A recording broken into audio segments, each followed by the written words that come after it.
Joining us this morning is Honorable Almamy Gibba, representative of Fonyi Councillor in the Fonyi area, of course, an independent member of the National Assembly.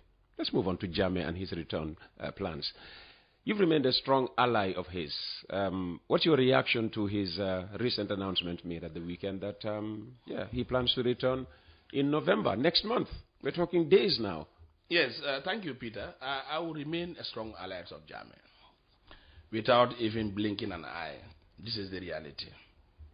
And for us... What's your reason for that? This was a man that had opened the hemisphere of this country, the four corners of this country, into darkness to light. Hate him or like him. If you look at the times of education and status quo, from 1994 till 2016, we have seen eminent changes in terms of health sector, professional health sector, home-trained doctors. This government has said not once, not twice, not thrice, that they have done more than not just Jammeh, but Jammeh and Jawara combined when it comes to the provision of educational infrastructure, as a leader, developing the health sector, as a leader, even the agriculture you decry. They claim they have done far more than Jammeh and as Jawara a leader, combined. As a leader, you can do the parrot talk, just as what they are doing. Parrot talk. Yes, this is this government that does that. Because I can tell you, what have they did to farmers? If only tractors that were supplied, Jammeh supplied to people who are seasonal farmers, regionals, the kafos, the chiefs, those tractors were taken and changed to donkeys. Do you expect a government to work onto saying that we did better in agriculture? You mean those tractors were taken away from the farmers and replaced with donkeys, or changed to donkeys? They were seized, sold, and now compensated with donkeys. We've seen that.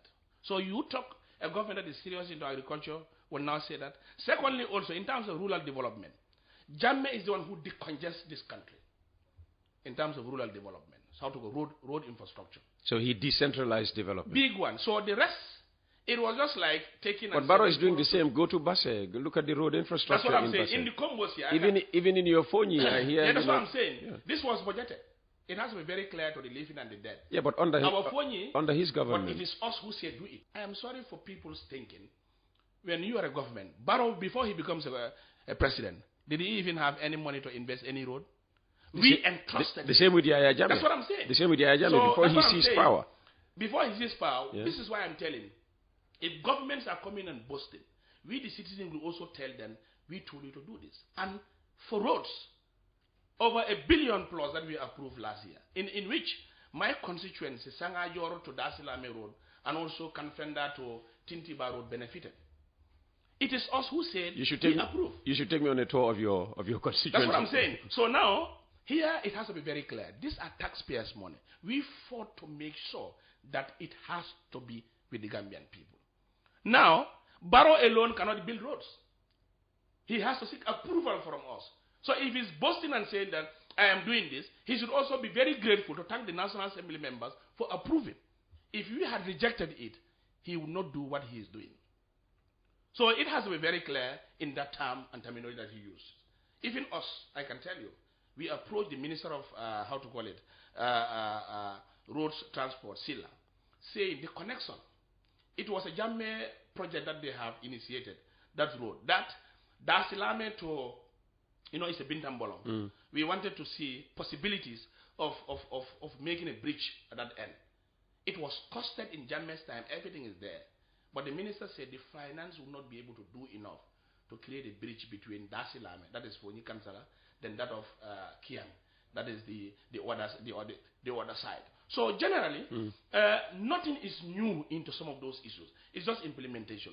So the other aspect that we are also talking here is all these issues. I can tell you, Peter, study the corridor of Serekunda. Study the corridor of West Coast. Which of these roads that we have built, what I'm trying to say is the roads that we have built newly without following a route of a road of Jammeh. This OIC road. It was 2 communities or 3 communities, Burusubi, Bujilo, and Sokota. That is why it's called Burusubi. Yes. So connecting wise, Jammeh decongested this area. and becomes a town. Today, Barrow came, he used the OIC, and the road is multiple. Apart from this road, which of this road was built?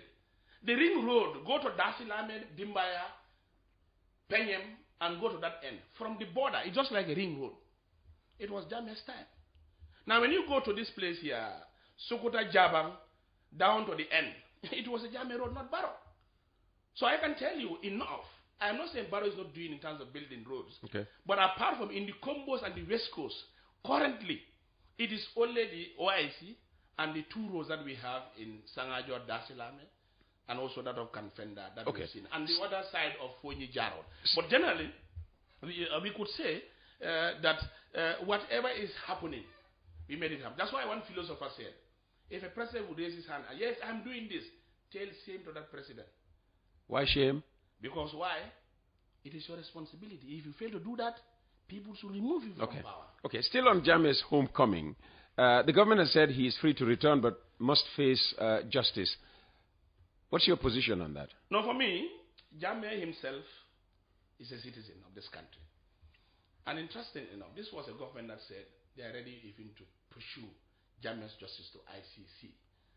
So when that failed and they said Jammeh doesn't have the threshold to go to ICC, they went into trying to work in a tribunal for the ECOWAS. Look at the country where that tribunal could be. Now, if the same government that had agreed then with an exiled president, currently the president of the Gambia, I call it that way, because yes, he was in Senegal at the time. No, let's use his name. He was in exile. He was in exile? Yes. As Jammeh is in exile now, Barrow also was in exile for a period. So that exile, it was rooted and planned within the Mali corridor, attend, go to Senegal with the embassy and now take oath. In the history of this country, it was only Barrow who has been in exile and swore as the president of the Gambia, though embassies in each and every country serve as the soil of that country. So he was in exile. In that exile aspect, because of fear and lack of political uncertainty, he had seek refuge based on, Maki had played an instrumental role in installing Barrow as a president. So when that happens, it was a joint declaration. Let's understand this way. Others can argue in terms of law fraternity. Others say a joint declaration is not a law, it's a binding, it's not whatever. But now you expect AU, UN, ECOWAS, and the coalition partners who was represented by Khalifa Saleh and Jammeh himself to work in a declaration. And the declaration becomes futile and say, no, it's not binding, whatever. If it comes, it's not law, whatever. What would be the mirror that people look at AU?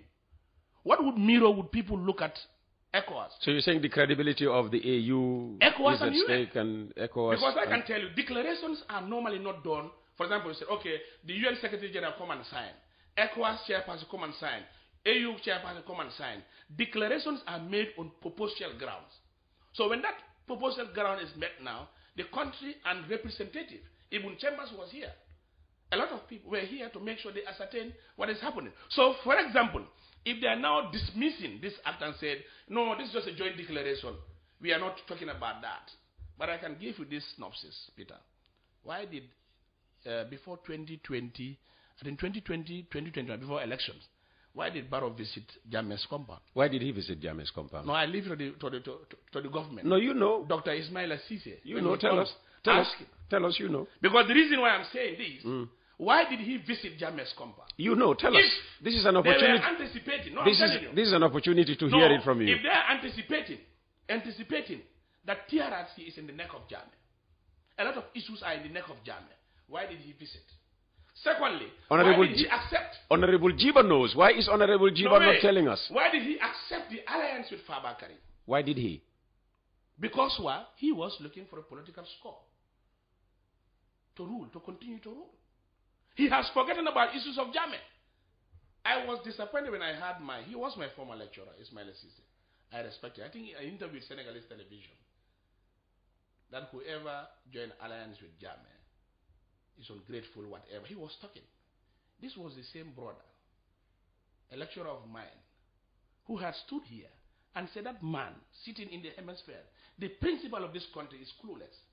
Today he's sitting the same table, centering and discussing project plans and proposals, implementation of government issues with a clueless person. That was put to him sitting on this So same now, that was put to him sitting yes. on this same platform, and Yes. he said what he said then, being outside and looking in, when he was now inside and looking in, he regretted.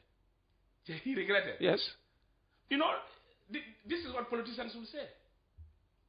This is the nature of politicians. I can tell you, Peter, a politician will regret after entering and eating the soup. Because now you're faced with reality. No, delicious. Everything, it's like everything you're saying about the executive is just based on your assumptions, you know, because you've not been in the executive just yet. Now, when you get into, you know, the executive now, you begin to be faced with reality. No. And then maybe you will have a change of heart on some of your positions. You never know. Peter is sad. People who we taught are technocrats and professionals in an area. And you cannot give assumptions into issues that are not factual. Okay. Let's still so, on in issues of Jammeh, I'm telling you, yes, he has the right, absolute right, not a begging aspect. Okay. He has the absolute right to return. In the agreement, in the declaration that and how do you respond to critics who say Jammeh's return could destabilize the country and undermine transitional justice? For me, what I sense in his echoing message that he has said on Sunday to his militants and his loved ones. One of which you are. I am part of it, and I was present. Okay. Happily present. Okay. Boldly. Wait, did you cheer like the others cheered? I realized that it is even late for him to announce his return. He could have even returned better than this time. Okay. Because what I do know is, if, for example, in his audio that he has said, because the network issue had a problem, that's why he came with an audio, that if his return could trigger something, we could have sensed it in his audio message. One, he said he is a citizen. He narrated the ordeal that has passed, what they have agreed, and what he wants as a citizen. So he's coming by, you're saying, will not cause any destability, no, for me, it doesn't cause destabilization, unless people instability, who had looted his assets and destroyed the content of his core. Because if I destroy your wealth willingly, I demilitarize your own compound willingly. What I said you are bad of, I am doing worse than that. Can I face you? As we are facing each other, I will raise my head down. So this is a government that had did that to Jammeh. And you won't see any country, any Republican president in the whole world that is so humiliated in terms of destructfulness, in terms of resource base, than that of Jammeh. Let's move this conversation on. With the 2026 elections approaching, how do you assess the current political situation in the Gambia? No, the current political situation is very toxic. Very, very toxic. Because now... Who do you blame for the toxicity? Here, I can blame both the oppositions and the ruling party. Because why? Would you consider yourself part of the opposition? Yes, I'm an opposition. Okay, all right. I am a full-fledged opposition. Okay. In which I want 2026 Barrow to be removed immediately. And we install a president. So what's the cause of... What's the reason behind this toxicity? How to call it? What would I even put it? Every individual is anxious of becoming a leader. Everybody. That's why you see Tom, Dick, and Harry, each and every person come with political parties, giving them titles, big names and jargons. That I will do X, Y, Z, I will do X, Y, Z. So that alone becomes very fragmented. And you will realize that for us to make a befitting change for a country becomes very difficult. Because you, Peter, you have your own political party. I have my own political party. He has his political party. The other guy has his political party. When shall we sit to be able to forgo differences and we see the Gambia force? That's an interesting point you just raised there. Increasingly, people believe that the only way Barrow can be dislodged from State House, number 1 Marina Parade, is by the entire opposition coming together as one force. Do you see that possibility of a grand opposition coalition, if you like? As at now, I'm not seeing that. Generally. Why? Because people are greedy of being a leader. or becoming a leader. Every Tom, Dick, and Harry want to lead. Because the syndrome that they did in 2016 may differ a little bit. Because oppositions, really, they are not in talking terms. Oh. We only have a year or 2 months, or a year or 1 month to go into the general elections. True. What pronouncement? For example, a big political party will say, okay, I'm looking for coalition. Everybody, you can come and That's not the way you work on a coalition. Start talks. But I haven't seen any serious talk. If it is around, maybe I may be corrected.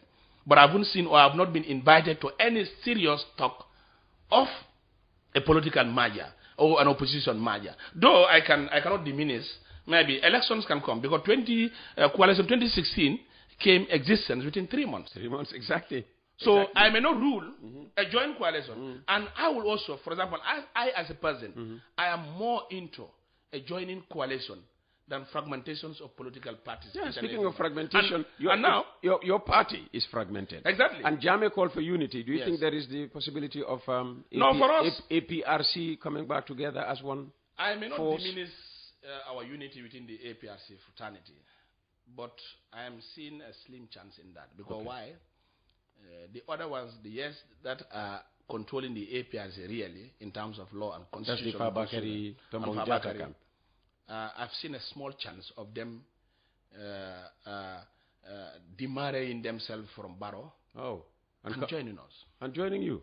And saying, even not saying joining us, that we are a political party with no alliance now. And we want to build and restructure our regional for us to be able to advertise ourselves and say, we are a political party. So I'm assuming that, there are ongoing talks between the no to alliance and the yes to alliance. Moderately, but not as realistic as people may. Are you involved in those talks? No, for me, when I traveled to China, I think they had 1 or 2 talks, which I was not. Okay. And I think it ended there. So there are talks. Talks. Well, yeah, they had a talk. Or there have been attempts at getting talks going. But that talk doesn't materialize. Okay. Because the main problem now with us is remove yourself from Barrow, we unite. If you remove yourself from Barrow, saying we are no more in alliance with Barrow, unity will be a must. Yeah, but what do you give Fabakary Tombong Jatta, for instance, if he removes himself from Barrow? And comes back. What can you offer? Fabakary cannot be removed. Barrow's giving him Speaker of the National Assembly. No, giving Speaker of the National Assembly. Even if Fabakary today said, Barrow, our coalition ended, Barrow cannot sack Fabakary Tombong Jatta as the Speaker. The Yakumba issue. Then he does 1 more year, and that's it. No, that's what I'm saying. So you expect... I'm not seeing Fabakary to continue into the window of politics.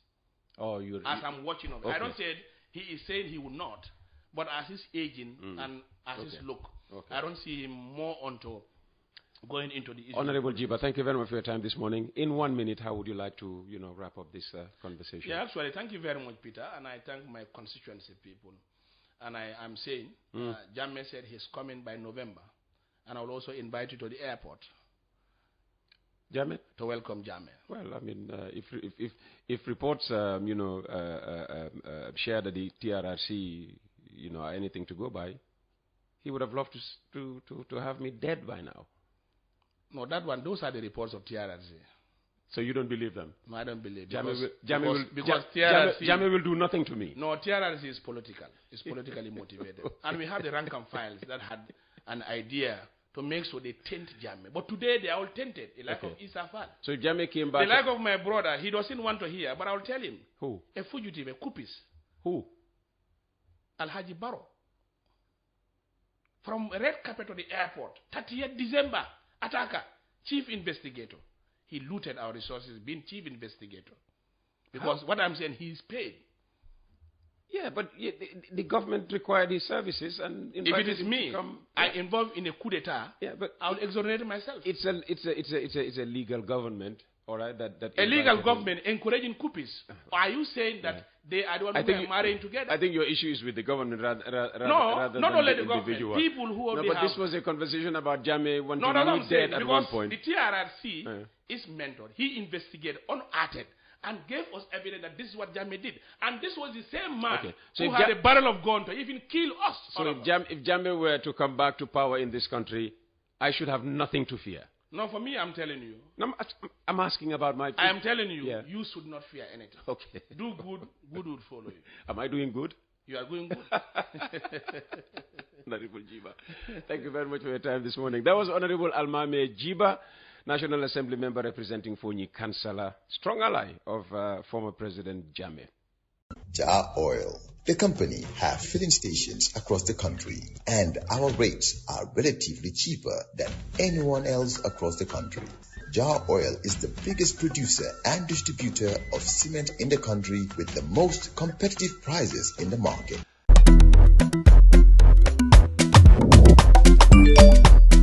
Axel Jammeh si Wave. Yo, apply. Yo, luta do dede. Luta mo nilo jël moto nga andil ma xaalis. Hello? Bisol mu fay. What? Bisol mu fine. Oh, yes! Wave Axina Gambia. Deposit and withdraw money, pay bills and buy mobile credit without fees. Transfer money wherever in the country for only 1% fee. Ak Wave. Bisol mu fine. Wave. Your money is yours.